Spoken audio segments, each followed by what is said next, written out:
This podcast is proudly produced and presented by the Zoomer Podcast Network, home of great podcasts like Marilyn Lightstone Reads, Idea City on the Air, and The Garden Show.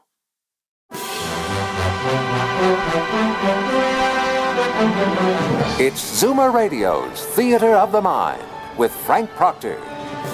Open your mind as we fill your head with amazing thrills, chills,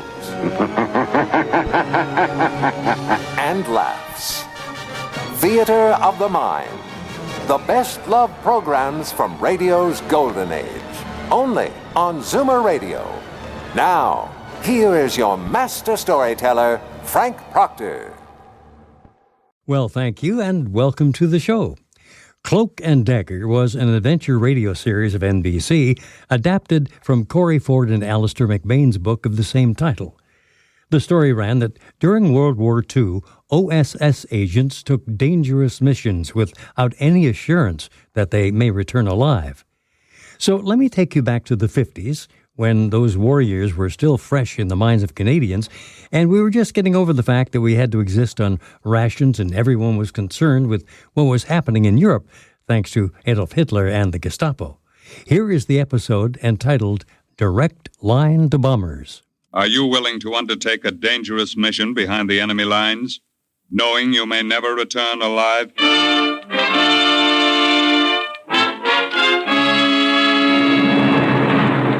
What you have just heard is the question asked during the war to agents of the OSS. Ordinary citizens who to this question answered, yes. This is Cloak and Dagger.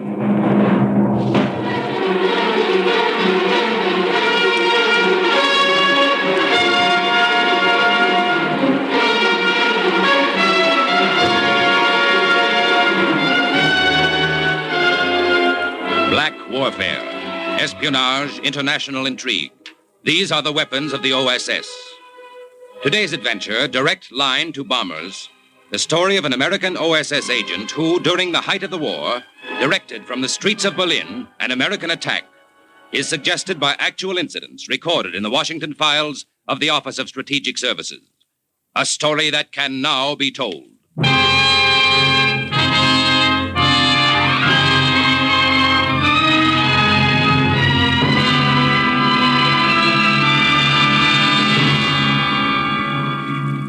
After you get back from a mission, you sit around and there's nothing to do but sit around.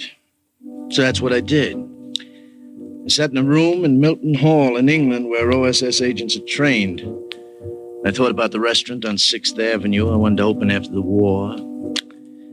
I was never so bored in my life. Yeah. Hey, Nicky, the Colonel wants to see you. Very important. Okay, pal. Tell my pal, the Colonel, I'll be there and win the war for him. Da da da da da da da. And that was how it all began. November 1944. After that, I didn't have time to be bored.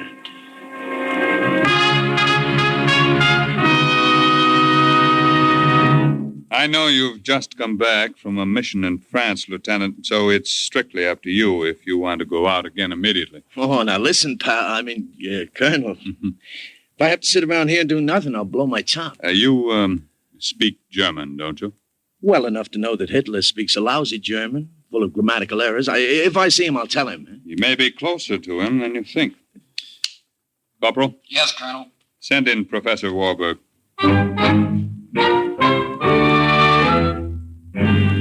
That's how I met the professor. He was a little guy with a beard. He weighed about as much as 10 cents worth of liver. And he reminded me of my chemistry teacher back in Lincoln Junior High School. Professor, tell Lieutenant Olesnikos just what you told me. With the greatest of pleasure, Colonel. Lieutenant, I am an escaped political prisoner of the Nazis, and I am here in England illegally. And you just walked into headquarters and told that to the Colonel, huh? Don't you know you can be interned? I know that very well. But I can no longer sit by and be idle while I have a plan that I know can help the Allies. What Professor Warburg suggests, Lieutenant, is that he be parachuted into Germany with another agent, make his way to Berlin. I assure you, I can move about Berlin blindfolded. I know it well. Berlin? This could be interesting. What then? Then, with a radio transmitter, we could pinpoint military targets to American planes overhead. We could direct bombs from the streets of Berlin itself. Now, wait a minute. Walk around with a walkie-talkie in the middle of a raid carrying on conversation with bombers? When do we leave, pal? I am ready any time. Today, tomorrow, yesterday. Professor may have been ready yesterday, but the OSS wasn't.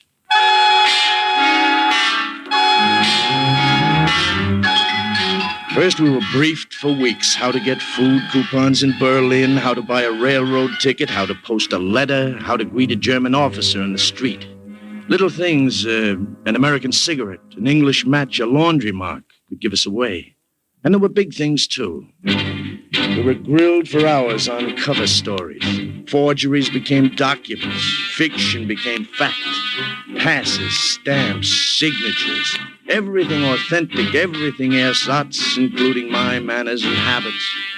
Till I was ready to pass as a citizen of Berlin. And then a plane took us high over German soil, and we jumped.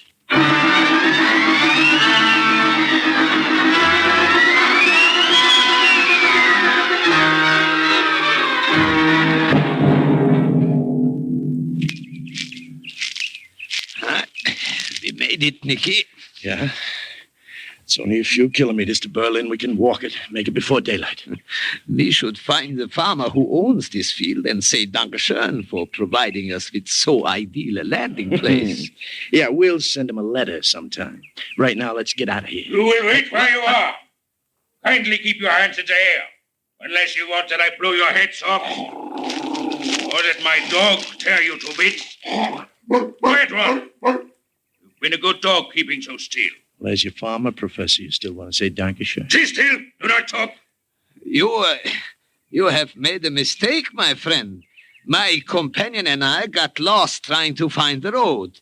We came by accident on your field. That's right. We, both of us, only recently discharged from the army. If you would care to see our papers right here in this knapsack. Halt! If you don't keep your hands up, I will let the dog go for your throat. I do not care to see your papers. I saw you parachute from an American plane. Uh-oh. Walk now to the barn. Rolf will see to it that you stay there. Won't you, Rolf?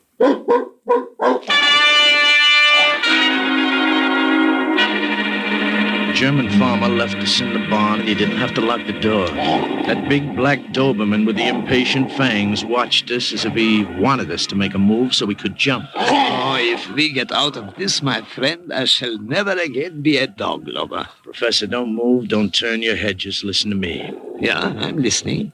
There's some harness straps hanging on a hook right over my head. I noticed them when I came in. If I can pull them down fast enough, I'll throw them over the dog when he leaps, try to entangle. Yeah, but there's some horse blankets near you. When I pull down the straps, throw the blanket over him. It's got to be fast. Better work. I'm ready. On 3, then. 1. Nice, boy. Nice, big, ugly mutt. 2. 3. The harness caught on the nail as I tried to pull it down, and the dog leaped at my neck. And then the nail came off, too, and the straps fell across the dog's snout. Professor flung the blankets over the dog's head. I have him, Nicky, but I can't hold him. The shovel. Where's that shovel I saw? Hurry, I can't hold him. Now, I hit him again and again. And then suddenly the only sound in the barn was the dull thud of the shovel. The dog didn't move or make a sound. He never would again. We had better get out now. Yeah, let's go.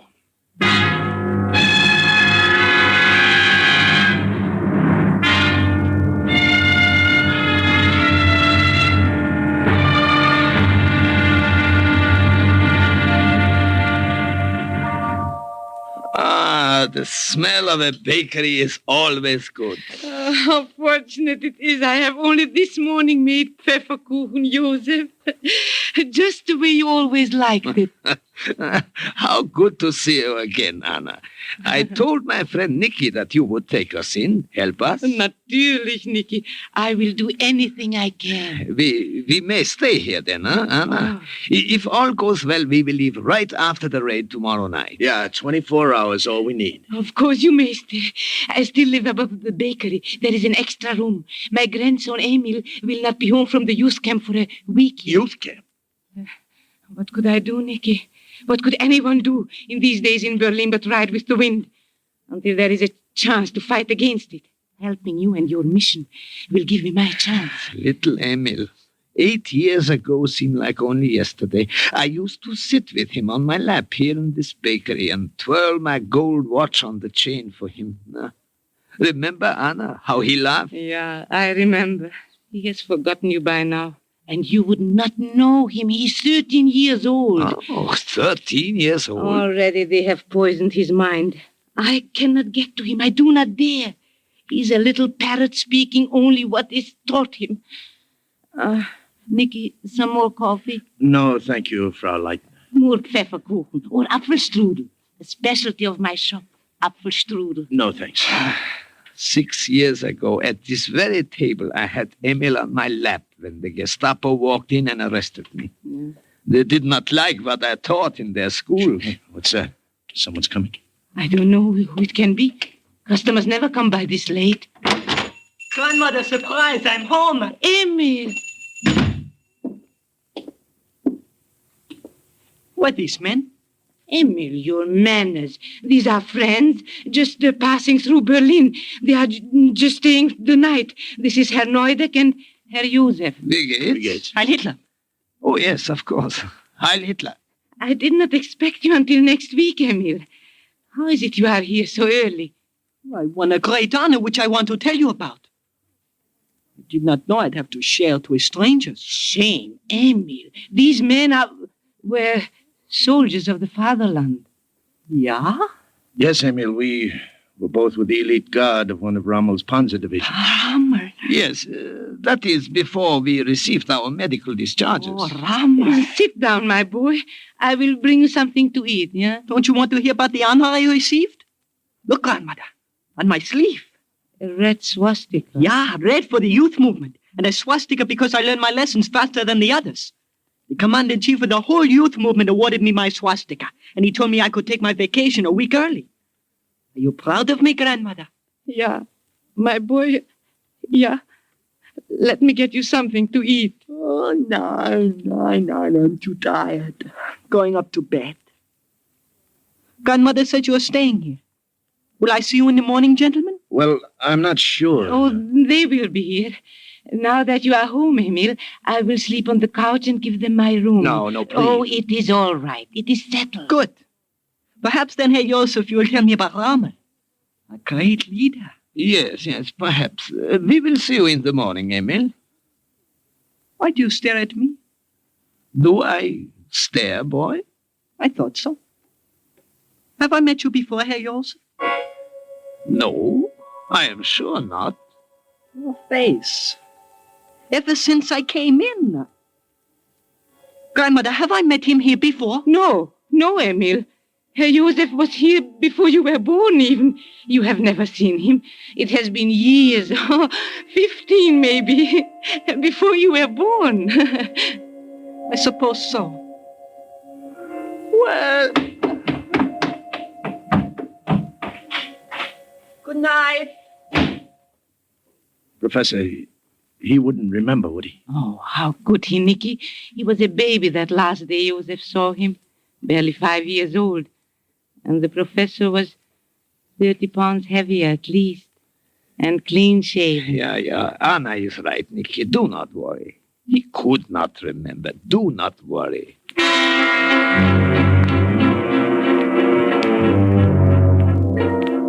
But I couldn't help worrying. I lay awake half the night thinking about that kid in the room next door. The 13-year-old puppet with the new red swastika. It was just a feeling I had, a funny kind of feeling at the pit of my stomach that made me wish they'd kept him in that youth camp until after we were gone.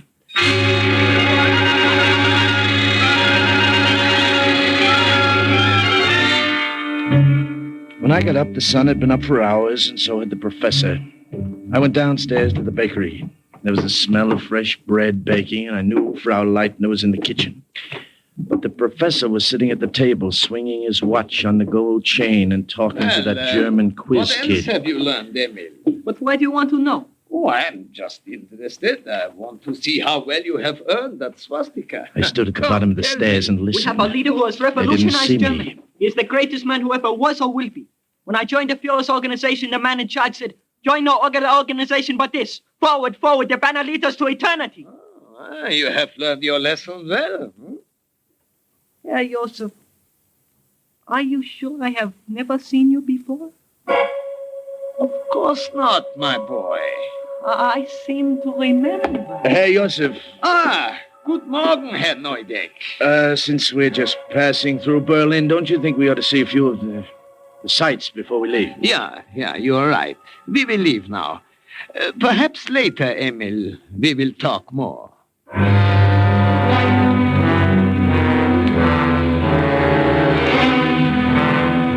The raid was scheduled for that night, and the professor and I had a lot of work to do.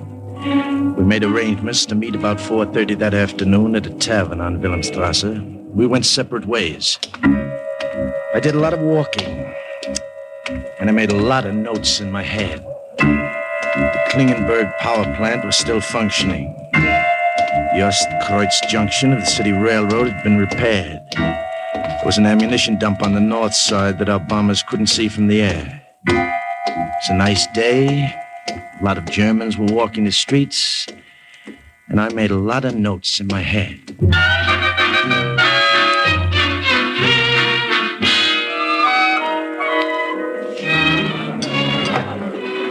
You wish to order now, mein Herr? Nine later. I am waiting for a friend. The professor was 15 minutes late, and I started to get nervous. Maybe somebody had recognized him. I sat there and sweated it out.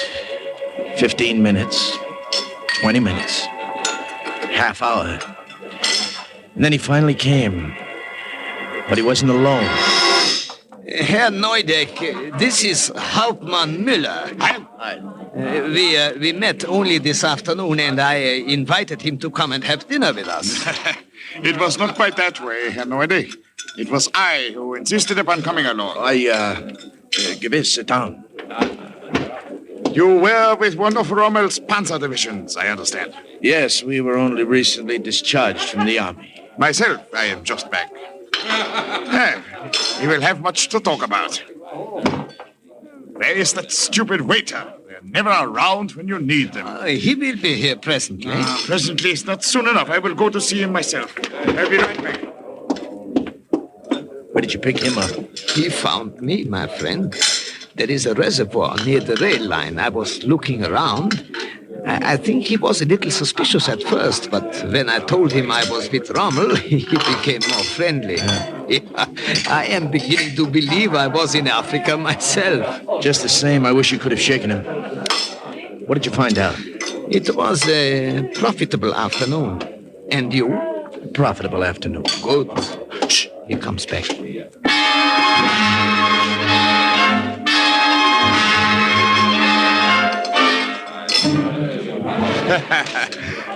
Yes.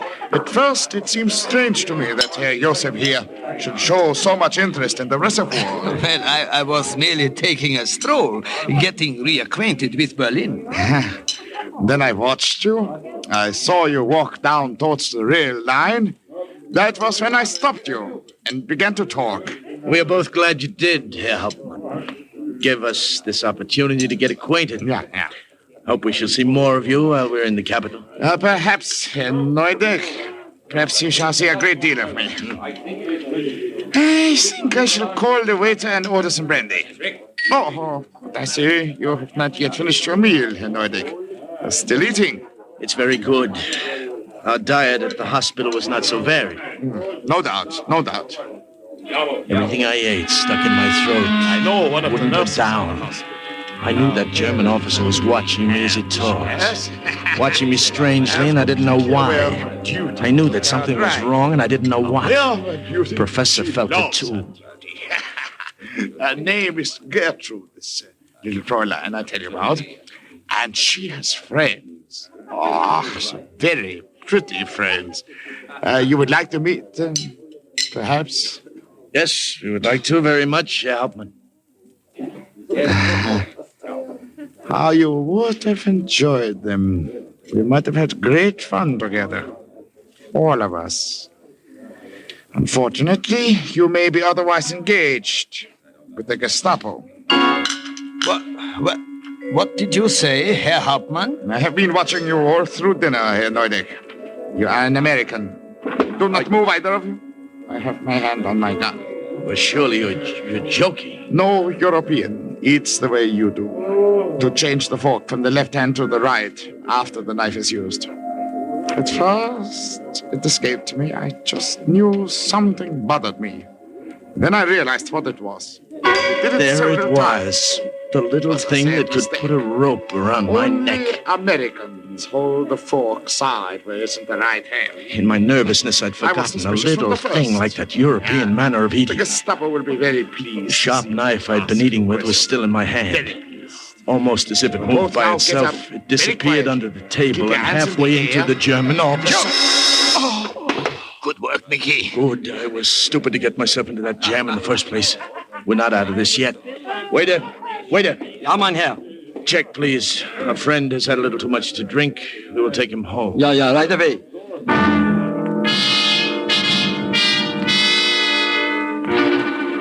Between the two of us, we managed to get him out of there. His head was rocking back and forth like a drunk. The knife was still in him, so the blood didn't flow very much. He kept his cape around him. All right. There is no one around here, Nicky. We can dump him behind this shed. All right. We're beginning to leave a trail a mile long. So long, pal. It's nice meeting you. Come on, Professor. Let's go.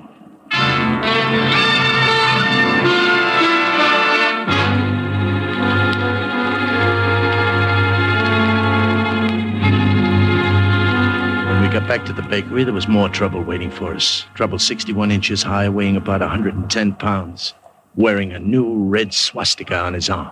It is no mistake. They're in the kitchen. Something is wrong. Don't like the sound of that. Come on. You are confusing with someone else, Amy. No. Why are you so stubborn? This morning when we were at watch on the chain, I thought I remembered something, and just now how I did. Oh, you have never seen Herr Josef before, Amy. I have. When I was very little, the Gestapo came. They arrested a man with a gold watch on a chain. I tell you, he is the same one. Emil, they do not even look alike. And what about this broadcast radio I found hidden in your bedroom in a hat box? It's called a walkie-talkie, Emil. What? Give it back to me. Nicky, Josef, come back. You see, we've wasted time. I should have gone to the authorities right away. They have tricked you, grandmother. He knows, Anna? I am afraid so. I've been holding him here, hoping you would return. What did you say? You knew grandmother, didn't you? They didn't trick you at all. Traitor. You're a traitor, too. Amy, Get away from me. I hate you. Nicky, get away. him. He's trying to run. I got him. Let me go. I report to the Gestapo. They kill you. They have you shot. I'm not going to report anyone. What'll I do with him? Upstairs, his bedroom. Lock him there until after you have gone. Right. Let go of me. Get your hands on me. I hate you all. Let me go.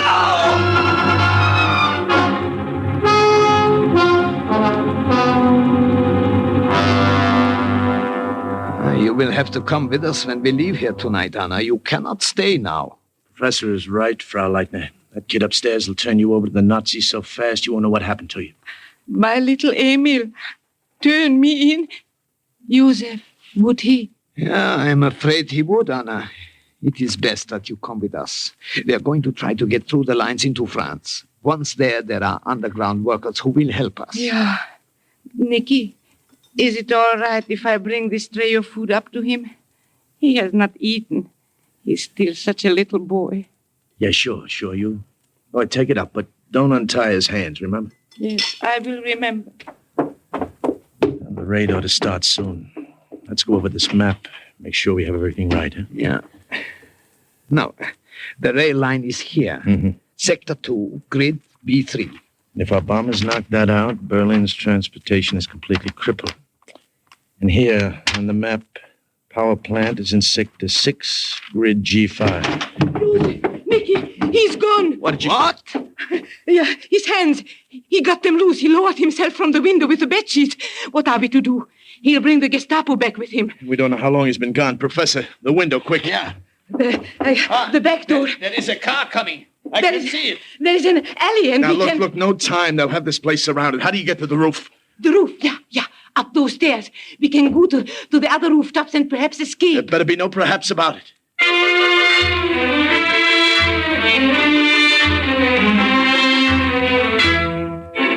We went up to the attic stairs and onto the roof.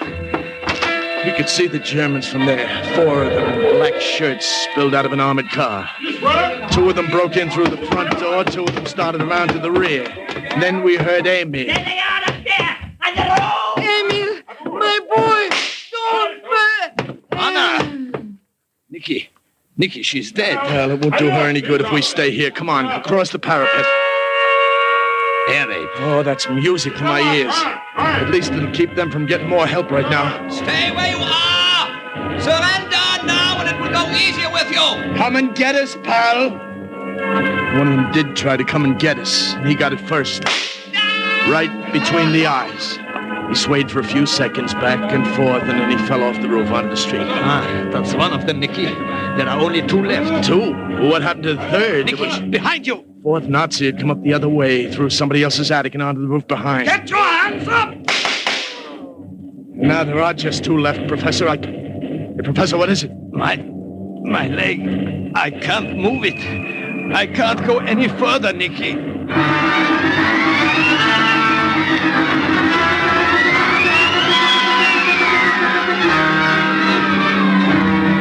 What happened afterwards was a nightmare. It was as if the earth cracked wide open. It was red hot, burning, and the noise of the planes and the yak-yak and the German guns and the bombing made my stomach turn. We crouched behind a parapet and I held them off while the professor directed the bombers. Attention! Attention, bombers! The Klingenberg power plant is still functioning and supplies electric power to vital industries. Bomb Sector 6, Grid G5. The Ostkreuz junction of the city railroad has been repaired. Knock it out and all traffic in Berlin will be stopped. Sector 2, Grid B3.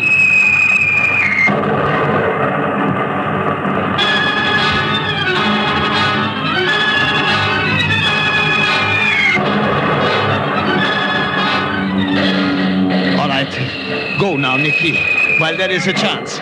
I can hold them off long enough for you to get away. I can't leave you here. No, they won't take me. Don't worry. Now look, I'll carry you. We'll make it. Come on. Listen to me, Nicky. Go across the next 2 rooftops and then down through the skylight. There is a tailor shop. Yeah, but Professor... Go out the back door there. It leads to an alley. Once over the fence, under cover of the raid, you can make it. Now look, I won't go without you. All right, I will change your mind. Attention! Attention, bombers! Hey, what are you doing? Attention, bombers! Imperative! Wait 2 minutes and bomb crossroads at Sector 7, Grid D3. Hey, Professor, what are you doing? You're crazy. That's here, this sector. Go on, run. Run, Nicky. I'll cover you.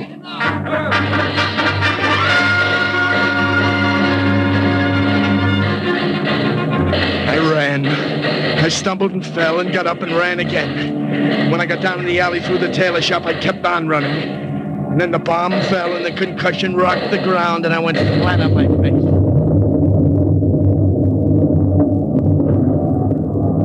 When I looked back, I knew that our bombers had made another direct hit. The professor had not only held off the Germans while I got away, but had kept them there until it was too late for any of them. A little German bakery that specialized in Apfelstrudel folded up as it had been made of matchsticks. Somewhere in the wreckage, the professor, with his gold watch on a chain, was buried under it. And overhead, the planes headed back. There was nothing left for me there. I headed back, too. Lieutenant Gus Olesnikus made his way to France and after months from there to England. But his direction of the bombing raid from the target itself kept some of Berlin's major industries crippled and its transportation system paralyzed.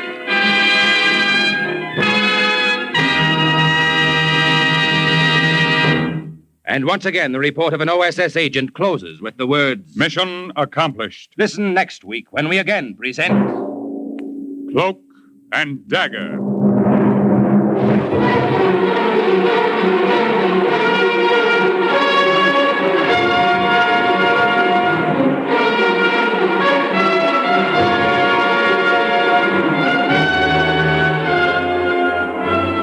Heard in today's Cloak and Dagger adventure were Everett Sloan, Bill Zuckert, Lily Darvas, Barry Kroger, Michael Artist, Raymond Edward Johnson, Carl Weber, Jerry Jarrett, Bobby Weil, and Brad Barker.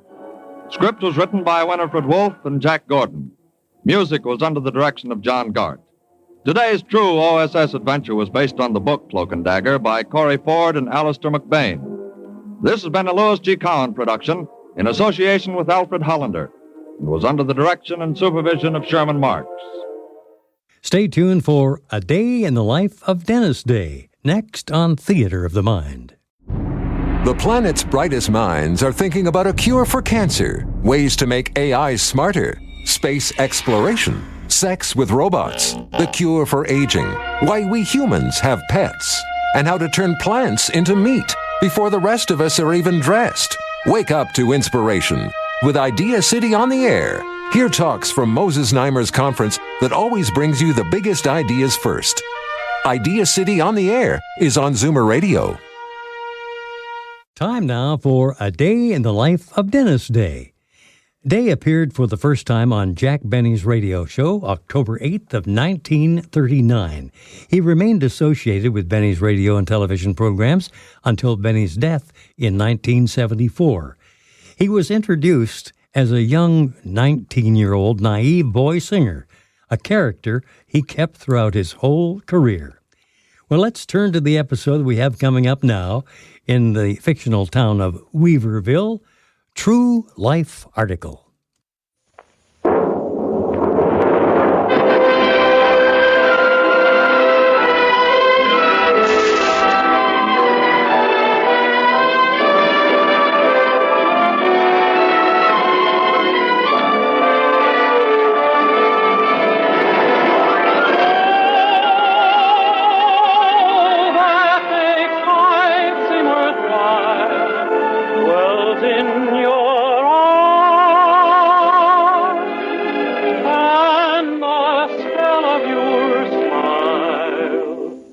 Ladies and gentlemen, Colgate Dental Cream presents The Dennis Day Show, written by Frank Galen. With Dink Trout, Charles Dant of the orchestra, yours truly, Vern Smith, and starring our popular young singer in A Day in the Life of Dennis Day.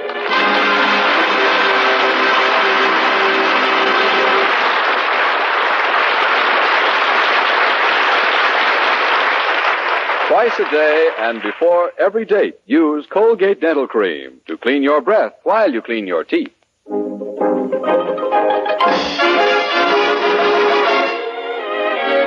Here's Dennis singing Linda.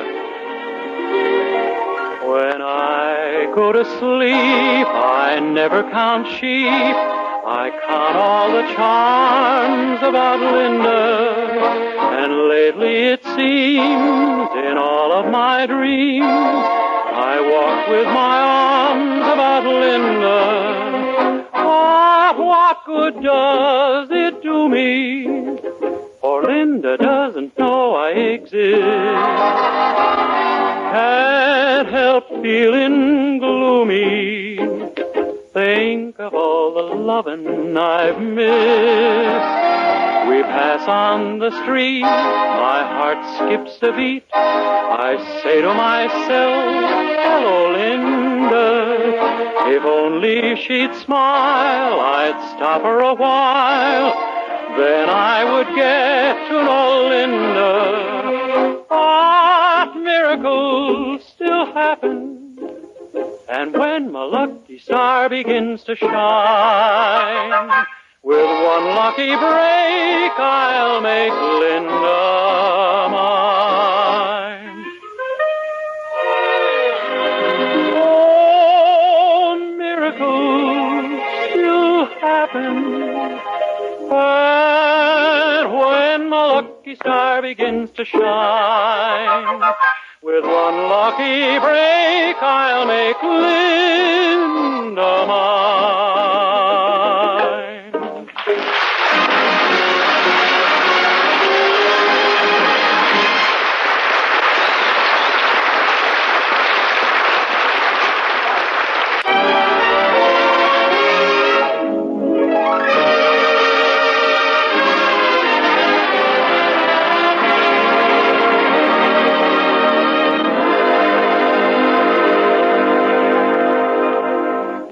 Well, just about the last person in the whole world you'd suspect of being up to something devilish is the husband of our young hero's landlady. Loyal, dutiful, steady, fearful Mr. Anderson. But his daughter Mildred has been far from satisfied with her father's behavior during the past week, and so this morning she's decided to broach the subject to her boyfriend, Dennis Day, in his room. Dennis, what are you doing? Oh, listening to the radio. To the radio? Oh, I don't hear anything. I know, Fred Allen's on.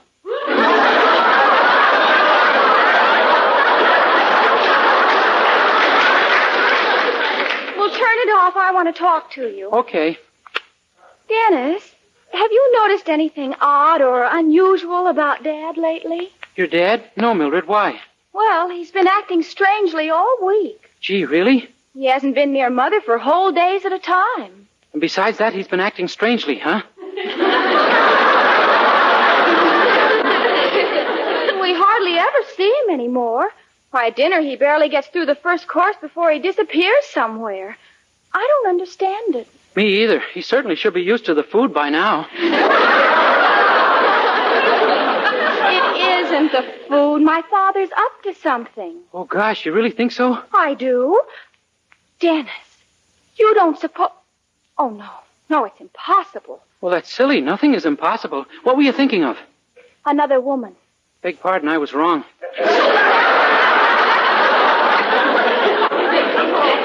Of course, it's utterly fantastic. Ridiculous.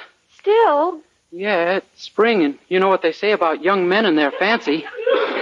But Dad's not a young man, Dennis. Well, sometimes even his type runs across something fancy.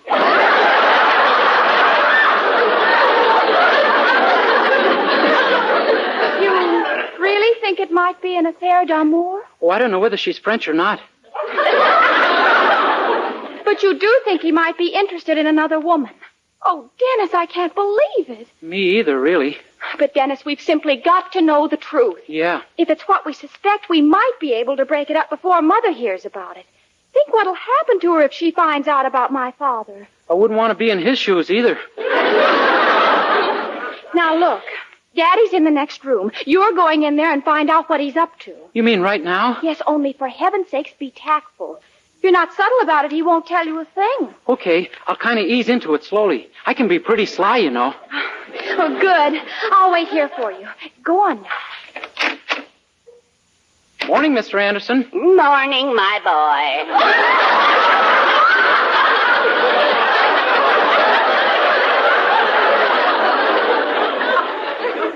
What do you think of the Russian situation, Mr. Anderson? The Russian situation? Why, it's pretty complicated. Yeah, and do you know that half the population of Russia is women? Naturally. How's your love life lately? My what? Mr. Anderson, I'm going to put my cards right on the table. I suspect you of going out with another woman. And Dennis, have you ever seen me with another woman? No, sir. No. Have you ever heard me mention another woman's name or seen me even look at another woman at any time? No, sir. Well, then? Where are you hiding her?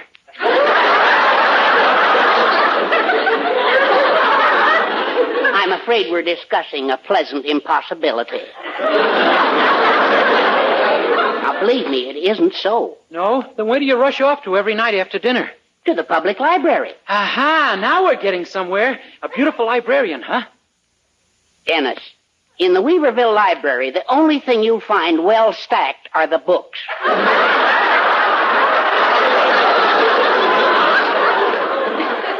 But what do you do at the library, then?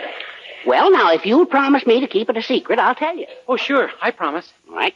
Now, I've been looking up some old newspaper files. You see, I've been writing a story. A story? That's right. I've already sent it to True Story magazine, and they want to publish it. Gee, what's it called? The Romance of Herbert Anderson. Fiction, huh? You have just put your finger on the horrible problem that I now find myself faced with. You see, True Story magazine positively insists that every word they print is the absolute truth. Oh, and you didn't make your romance true? No, I made it interesting. Now the magazine is sending a man here to authenticate my story before they publish it. Well, can he find anything false? I mean, just what did you say? Well, I describe myself as a man of 50 with a desirable wife. You're dead.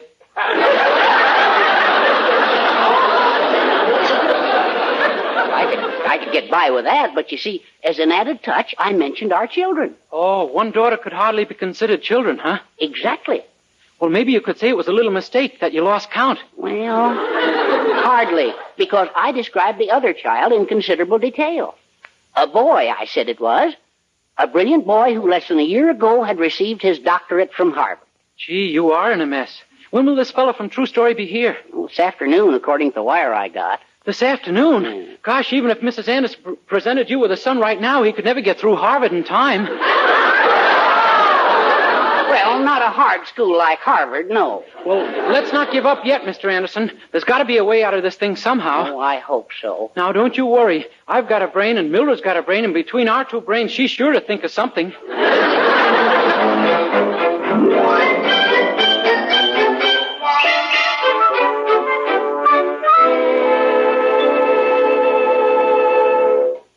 So that's all it is. Oh, I think your father's in pretty big trouble, Mildred. Yes, but there's a way to get him out. That is, if you're willing. I knew you'd think of an idea. What's this one? A state or a federal offense? Well, it's very simple. Daddy has to produce a son for the man from True Story magazine. All right, you're the son. Me? Mildred, this thing's got to be realistic. But it is realistic. You're the right age, aren't you? Yes. Then you're the son he wrote about. A brilliant young man with a college degree. It is here that I feel we are veering toward fantasy. Nonsense. Now, look, you told me the boy was a doctor. Yeah. All right. You go down to Dr. Hopkins' office. Huh? I'll send the man from True Story there, and when he arrives, he finds you wearing Dr. Hopkins' coat and sitting at his desk. He also finds Dr. Hopkins beating my brains out, doesn't he? No, because Dr. Hopkins won't be there. Somebody's made him go out on an emergency. Who? You. Oi. All you have to do is tell the doctor someone's desperately ill. Pretend you're in a panic. Oh, that I can handle easily. Oh, good. And when the man from True Story gets there, you're the doctor, see? But Mildred, really, you can do it. Forget right now about being a soda clerk and start thinking about your new career. I am. Goodbye, Willoughby's drugstore. Hello, Alcatraz.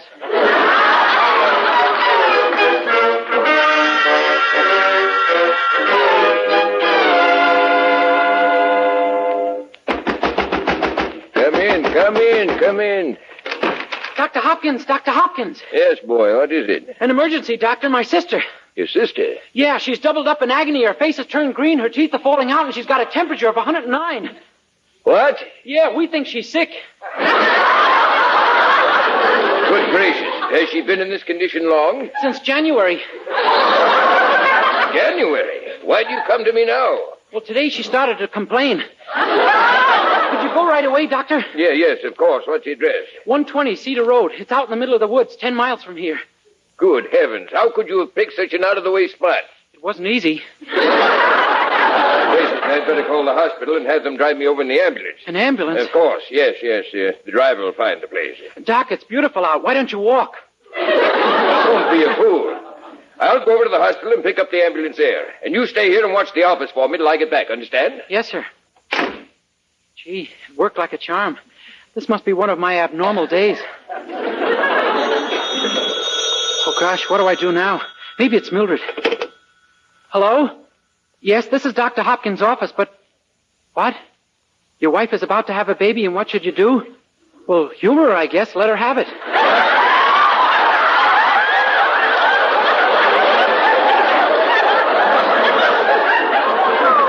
Mister, what a thing to say. You ought to have your phone ripped out. Did you get rid of the doctor? Yeah. The man from True Story's on his way down the hall. Uh-oh. Quick, put on that white coat and put the stethoscope around your neck. Hurry now. Okay. Oh, there he is. I'll slip behind the screen where he can't see me. Come in. How do? I'm Mr. Weems of True Story magazine. They told me I could find Mr. Anderson's son here. Yes, I'm Mr. Anderson's son. Dennis Day is the name. Dennis Day? Your father's name is Herbert Anderson and yours is Dennis Day? Yeah, he didn't want people to call me Junior. That explains your first name, but what about your last? Well, Daddy's a fellow takes no chances at all. Mm-hmm. Anyway, I want to welcome you to my office and assure you that... Your office? Sure. On the front door it says Dr. Hopkins. How come? Let's let that one ride, shall we? I may think of something later. Better come up with it now. I have a feeling I may not be here long. Well, I just bought Dr. Hopkins' practice, and I haven't had time to take his name off the door yet. Hey, pretty good, huh? Yes. But why did you buy a medical practice? Oh, you know me, the man in white. It says right in Dad's story that I got my doctorate a year ago. Yes, but your doctorate wasn't an M.D. It was a law degree from Harvard Law School. A law degree? You mean I'm a... Try to guess. A lawyer? Good boy. Yeah, of course I'm a lawyer. I was just having a little joke, that's all. Pretty funny, don't you think? You bet, yes, sir. If you're a lawyer, why have you got on that white coat with a stethoscope around your neck? Oh, that's easy. When I chase ambulances, I like to dress for it. I see. And all this equipment? What would a lawyer want with an X-ray machine? Oh, you'd be surprised how it turns up the hidden clauses in contracts. And I suppose you use that examination table when you examine witnesses. Yeah, it helps me weed out the habeas corpuses from the corpus delicti. It's kind of fun, isn't it?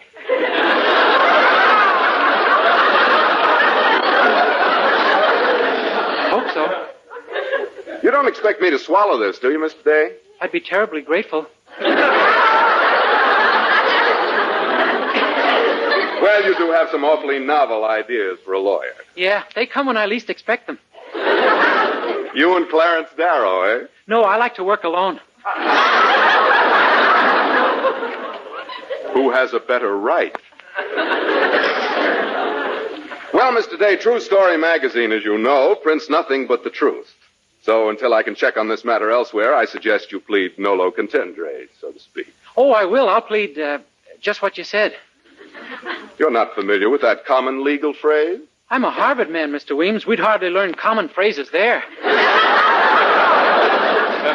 Yes, naturally. But you do understand Latin, of course. Oh, of course. I'm simply Odedley with Attenley.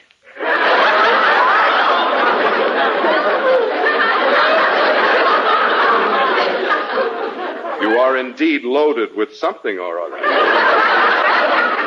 Well, goodbye, Mr. Day. Let's not do it again real soon, shall we? Dennis, is he gone? Yeah. You know something, Mildred? I have a feeling he didn't believe a word I said. I'm afraid you're right. But there's nothing we can do now but hope for the best. Don't lose confidence. Oh, I won't. But just in case, when you get home tonight, would you bake me a cake with a file in it? Oh, no, Dennis, you must. Uh-oh, he's back again. Quick, behind the screen. Okay. Come in. Now, look, Mr. Weems, Stand still, Doc. This ain't a water pistol I got in my hand. I need a doctor. But... You're coming with me, Doc. The boss needs you fast and he needs you bad. A car just went past him and now he's got 2 bullets in his stomach. Gosh, I realize that drivers are always thinking up new things to do to pedestrians, but... Come on, get your things on, Doc. I ain't fooling. No, wait. You're making a mistake. I'm not a doctor.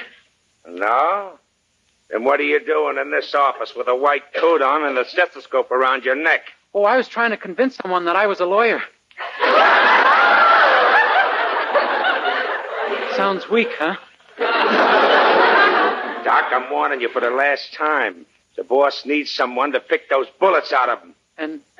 And if I refuse? You go anyway. Then you and the boss can pick the bullets out of each other. I see what you mean. You're an excellent salesman. Thank you. Now, are you coming? Yes, sir. Only, what if I weren't a doctor? I'd blow your brains out, mister. Call me Doc. Come on. We wasted enough time. Our hideout is the old Foster place on Pine Hill. Here's your little black bag. Now, come on, let's go. Yes, sir. Oh, Dennis, my poor darling. I've got to do something. But what? What? They'll kill him, those horrible men. He'll be dead.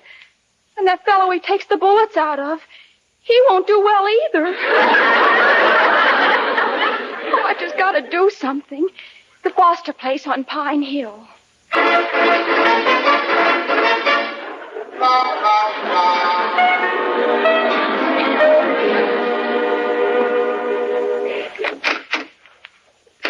Well, here he is, Chief. Oh, good work, Sam. Oh, Doc, you're just in time. These bullets went awful deep in my stomach. They did? Yeah, my head is split. Boy, that is deep. You better get right to work, Doc. I can't stand this pain much longer. Look, mister, at the risk of my life, there's something I gotta tell you. Shut up, you, and get busy if you want to live. I'll take his pulse. Huh? You heard me. Take his pulse. Really, I don't think we should remove it in his condition.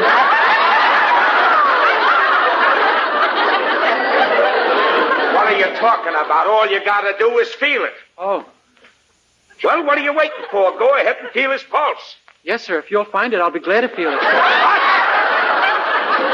Oh, never mind the pulse, Doc. A blood count is more important anyway. A blood count? Yeah, go ahead. Take one. Oh, I don't have to. I can tell without counting them that you have fewer than you used to. You know something, boss? I think you're in trouble. You're telling me. But the heat's on, Sam. We gotta get out of here. Oh, go after those bullets, Doc.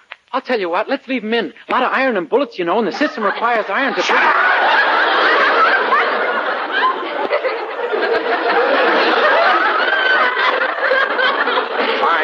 A fine time to be making jokes. Go on, examine his stomachs and see if you can locate them slugs. Okay. Steady now, Chief. Ow! Ticklish? You fool! He can't stand that. Come on, give him an anesthetic. An anesthetic? Yeah, sure. You got something to put him to sleep, ain't you? Well, I could read to him if you want me to. Are you crazy? You must have brought some ether with you in that bag. Let me see. Yeah, sure. Here it is. Gee, I'm glad I remembered. Okay. Now I'll pour some on my handkerchief and give it to him. There, that ought to do it. All right now, Doc. You call for your instruments, and I'll hand them to you. But I... Call for your instruments. Okay. Knife. Smelling salts. You're going to give him smelling salts? They're for me. Well, see that you don't need them, understand? Now, what else do you need? Forceps. Band-Aid. Band-Aid? Gotta leave him looking neat afterwards, don't we? For crying out loud, Doc. Quit talking like a fool, will you, and start operating. Really, mister, look, Did you hear me? Yes, sir, but I can't operate on this man. I'm not Start operating. Yes, sir. Hey, what's that? Open up here! Open up in there! Okay, you. Stand where you are and get your hands up. The cops. Gee, just like David Harding, counter-spy. Dennis, are you all right? Mildred and Mr. Weems. Sure, I'm all right. Well, what do you know? Sam McNulty and Scarface Fudnick. We've been wanting these boys a long time. Congratulations, Doc. Well, so you've given up law and taken to medicine again, eh, Mr. Day? Gee, Mr. Weems, I bet you think I'm flighty, don't you? He knows you aren't a lawyer, Dennis, or even Daddy's son. Yes, and of course we can't use Mr. Anderson's story. Oh? But it's quite possible that we can print the story of how you captured these gangsters single-handed. Gosh, really? Yes. Only remember, Mr. Day, this is True Story Magazine. We want the plain truth and only the truth. Oh, sure. Well, it was like this. I was all alone in the doctor's office when all of a sudden 10 men armed with Tommy guns and cutlasses jumped me. I fought like a demon and I was winning easily when all of a sudden one of them whips out an atom bomb. Well, naturally, I couldn't do much against that, so I waited my chance and then I went after the whole army of them. I hit one guy with a left, another with a right, and a third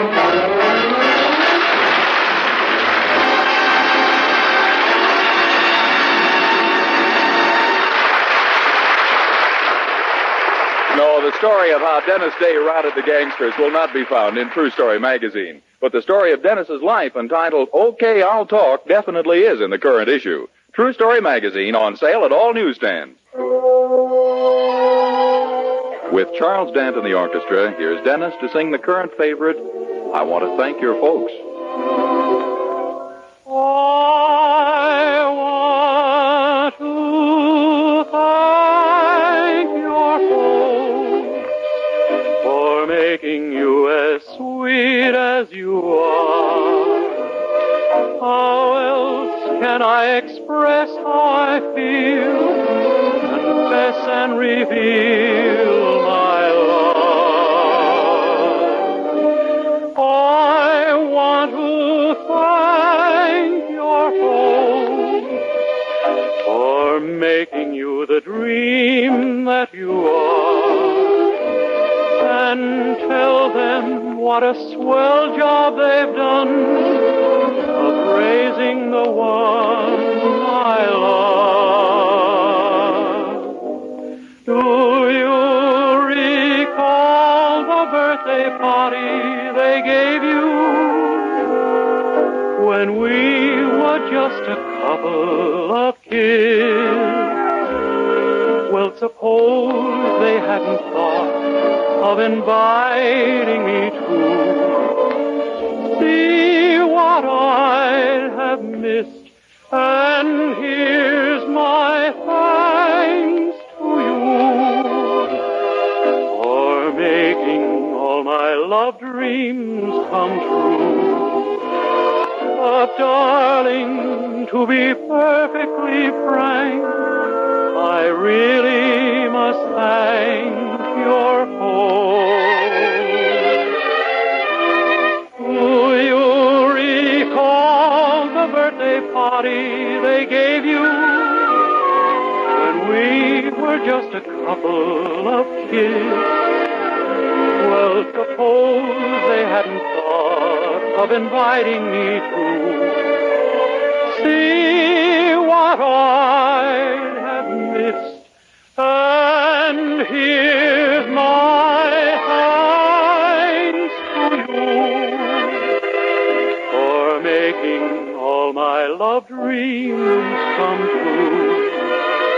But darling, to be perfectly frank, I really must thank your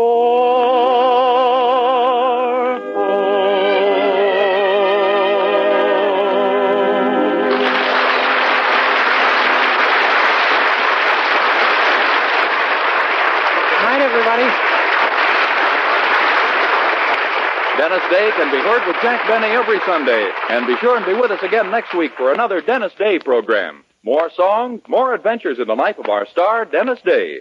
Meanwhile, be sure to use Colgate Dental Cream to clean your breath while you clean your teeth.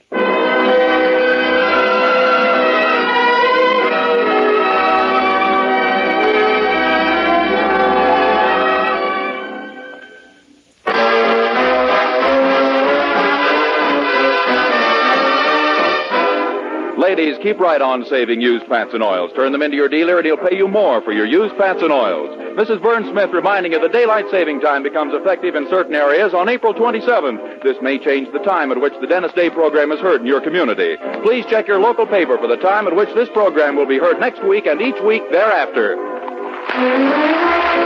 This is NBC, the National Broadcasting Company. Thank you for listening. Tomorrow night, it's Dragnet, followed by Burns and Allen. Thanks to Paul Stringer and Joel Schoenwell for technical support.